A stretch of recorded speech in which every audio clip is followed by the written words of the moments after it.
1 जनवरी से 10 जनवरी तक सबको करना है ये महा उपाय।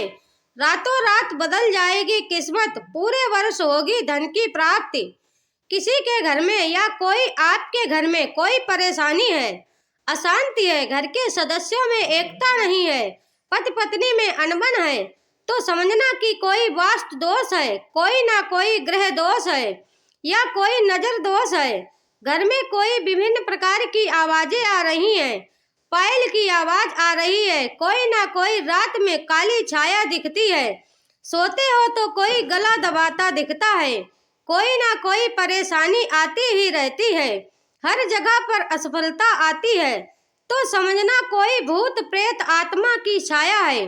कोई भी काम करने जाओ उसमें असफलता होती है, कितनी भी मेहनत करो नौकरी में तरक्की नहीं होती, कितना भी काम करो व्यापार में उन्नति नहीं होती, तो समझना कोई ना कोई तंत्र मंत्र के बंधन से घर बंधा हुआ है। कितनी भी पूजा करो, कितनी भी सेवा करो, तो देवताओं की तरफ से कोई आशीर्वाद ही नहीं मिलता है, तो समझना कि घर के देवता बंधे हुए हैं। इन सभी क्रियाओं के लिए मैं अब जो एक छोटा सा उपाय बता रही हूँ, दुनिया के किसी तांत्रिक के पास जाने की जरूरत नहीं है, किसी मंदिर जाने की जरूरत नहीं है। प्रकृति में मौजूद जिन चीजों के उपाय से आप दुनिया के सबसे बड़ी समस्याओं का हल कर सकते हैं, उन चीजों में कुछ चीजों को आज हम देख रहे हैं। वो छोटा सा उपाय मैं बताने जा रही हूँ। ये कोई भी घर का इंसान कर सकता है, पुरुष कर सकता है, कोई भी स्त्री कर सकती है। इसको करने के लिए कोई उम्र का भी कोई कायदा नहीं है। इतना है कि आप सुबह साफ सुथरे नहा धो करके विधि करें। इसको करने मात्र से उसी दिन घर में हो रही भूत प्रेत आत्माएं भागेगी और किसी भी प्रकार का नजर जादू टोना मंत्र तंत्र हो भाग के ही रहेगा। आपके व्यापार में परिवार में उन्नत होके ही रहेगी, घर में एकता रहेगी, शांति रहेगी, सुख रहेगा, समृद्धि रहेगी। तो आपको ये उपाय बता रही हूँ, अच्छे से देख लें। इसीलिए मैंने उस उपाय के उपयोग में आने वाली चीजों की बताने का प्रयास करूंगी कि आप अच्छे से समझ लें, क्योंकि विधि में गलती नहीं होनी चाहिए। तो आप एक शुद्ध नया मटका लें। मटका बड़ा होना चाहिए। मटका रविवार के दिन खरीदें। इस मटके को खरीदने के बाद पूजा दुकान में जाएं और जाकर के ब्रास कपूर मांगिए, क्योंकि कपूर जो आजकल आता है यह 100% केमिकल आता है, और ये केमिकल वाला कपूर जब आप जलाओगे तो उसका केमिकल निकल करके वातावरण में जो प्रभाव करना चाहिए वो कभी नहीं करता। इसीलिए घर में आरती वगैरह में भी कपूर जलाते हो तो ये ब्रास कपूर ही लाके जलाएं। सादा कपूर तो मात्र केमिकल का बना है और कुछ नहीं है। आप दुकानों में पूजा दुकान में ब्रास पूछ के देखिए, वो 100% देंगे।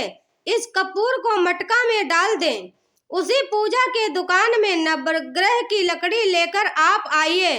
नवग्रह लकड़ी किस लिए आप समझ लें तो राहु के लिए देखिए दुर्वा, शुक्र के लिए गूलर, बुध के लिए लठजीरा, गुरु के लिए पीपल, केतु के लिए कुश, सूर्य के लिए मदार, शनि के लिए समी, चंद्र के लिए प्लास, मंगल के लिए खैर। यह नवग्रह की 9 लकड़ियां हैं। कपूर डालने के बाद उसके अंदर इन्हें भी डाल दें। अब इसको जलाना चालू कर दें। एक माचिस लें, श्वास को अंदर खींचते हुए जला दें। जलाने के बाद चिचिरा को साधारण भाषा में अपामार्ग बोलते हैं। गलियों में, रोड में कहीं भी मिल जाता है। चिचिरा के जड़ को पहले से उखाड़ कर सुखा करके रख लें।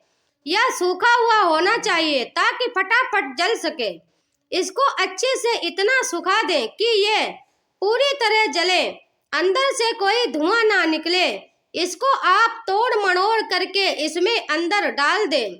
इस मटके को जलाने के पहले आपको अपने घर के हाल के बीचों बीच में रखना है, ताकि इसमें से निकलने वाली धुआं और तरंगे पूरे घर में जानी चाहिए। फिर इस चिचिरे को डालने के बाद आपने पहले क्या किया मैं अच्छे से आपको बताती हूँ। पहले आपने थोड़ा ये ब्रश डाल दिया ताकि अच्छे से सब चीज जल सके, कोई कच्ची ना रह जाए। जो चीज अंदर डाल रहे हो तो वो पूरी की पूरी जलनी चाहिए। इतना कपूर डालना पड़ेगा। आप इस चीजों को उपयोग करने में कभी चिंता मत करना। अगर आपके घर में कोई प्रकार की नेगेटिविटी नहीं भी है तो भी आप इस उपाय को करो। उसके बाद अभी जो समृद्धि है उसमें अनंत गुना समृद्धि होगी, क्योंकि यह जो बोलते हैं यह समृद्धि को खींचने में, सुख धन एकता को खींचने में, दुख शक्तियों को भगाने में मास्टर कहा जाता है, चक्रवर्ती कहा जाता है। दिवाली के दिन अगर किसको लेकर सिर पर से घुमा करके कोई फेंक देता है तो दुनिया की शक्ति कोई उसको कभी हरा सकती नहीं। इतनी ताकत वाली है ये अपामार्ग। इसको आपने जलाने में डाला। उसके बाद ये लाल गुंजे से दरिद्र दशा, दरिद्र रोग समाप्त हो जाता है। वो संपत्तियों का मालिक, सुख का मालिक बन जाता है। ऐसा ये दिव्य लाल गुंजा है। आप लेकर के वो जलाते हुए अपामार्ग के ऊपर डाल दें। इसको भी अच्छे से जलाएं। अगर आपको लगे कि कपूर कम पड़ गया, सही नहीं जला, तो आप ऊपर से भी कपूर डाल के वापस जला सकते हैं, लेकिन अंदर वाली सामग्री बिल्कुल जल जाना चाहिए।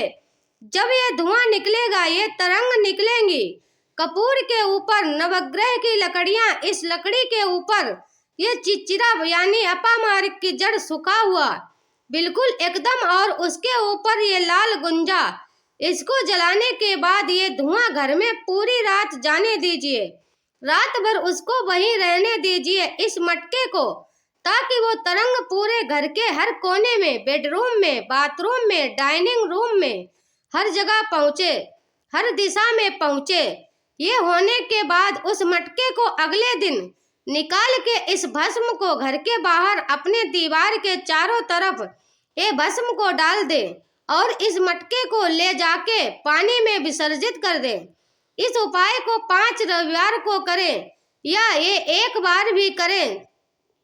ये दुनिया की किसी भी प्रकार की नकारात्मक शक्ति हो, जादू टोना हो, टोटका हो, निकाल लेगा।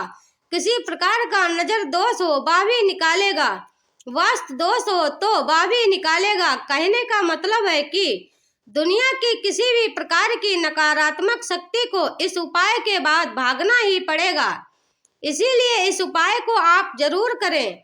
अगर आप सोच रहे हैं कि मेरे घर में ऐसी कोई तकलीफ नहीं दिखती, फिर भी आप करो, क्योंकि जिसके घर में किसी भी प्रकार की तकलीफ नहीं दिखती तो वह यह उपाय सुख समृद्धि के लिए कर सकता है। यह उपाय सुख समृद्धि को बढ़ाने में भी सहायक है। ऐसे सहायक करने वाली होने वाली वस्तुओं को भी मैं धन्यवाद करती हूँ। लाल गुंजा को, अपामार्ग को, ये नवग्रह की लकड़ियों को, वरास को, जो अद्भुत वस्तु में भी हैं। मैंने बताया भी है कि अगर अपने पूजा घर में रख देते हैं तो भी आपके घर में ये वरास रखने के बाद समृद्धि बढ़ाता है। ये लक्ष्मी का चिन्ह है। वरास ये नवग्रह की लकड़ियां दुर्वा में, कुश में, समी में, मदार में, पलाश में, ये सभी लकड़ियों में एक एक प्रकार की ऐसी तरंगे हैं, ऐसी वाइब्रेशन है जो विभिन्न शक्तियों को आकर्षित करके दुष्ट शक्तियों को भगाती हैं। इस दिव्य वस्तु को, अपामार्ग को, लाल गुंजा को डालकर जलाएं। पूरे घर को पवित्र करें, सौभाग्यमय करें, सर्वोत्तम करें, सर्वश्रेष्ठ करें और आप एवं आपका प्यारा परिवार स्वस्थ, सुरक्षित, सुखी एवं समृद्ध रहे। आप सभी का दिल से धन्यवाद। राधे राधे।